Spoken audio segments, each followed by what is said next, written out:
היה בבבא קמא. אמר רבי חייא בר אבא, אמר רבי יוחנן, בשם רבי יוחנן, אל יתפלל אדם אלא בבית שיש שם חלונות, שנאמר וכיוון פתחן לי בעלית יד לקבל ירושלים, נגד ירושלים. הוא אמר לא צריך להתפלל בבית שיש שם חלונות. רש"י במקום פה אומר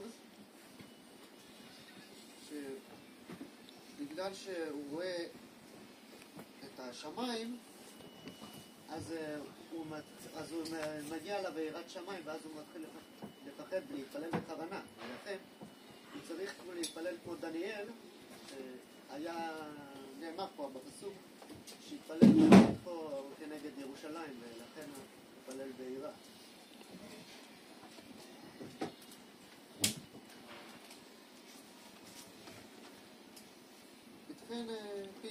וכיוון פתחן לי בעליה נגד ירושלים. אמר רבי כהנא, חשיף עלי מע"מ דמצילי בבקתה. רש"י שואל, מה זה בקתה? בקתה זה נאמר בקעה. אדם שהוא מתפלל במקום שהוא מקום פרוץ, שהרבה אנשים עוברים שם, הוא אדם חצוף. כי הוא מתפלל, הוא לא יכול להיות מיראת שמיים כשהוא במקום, מתפלל במקום שכל כך הרבה אנשים עוברים שם. לכן הוא אדם חצוף. למה הוא חצוף?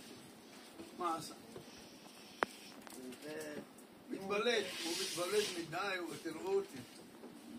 נכון? לכן הוא חצוף.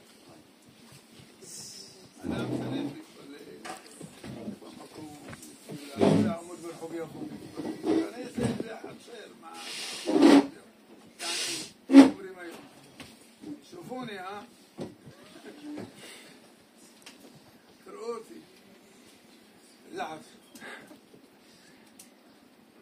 תמשיך.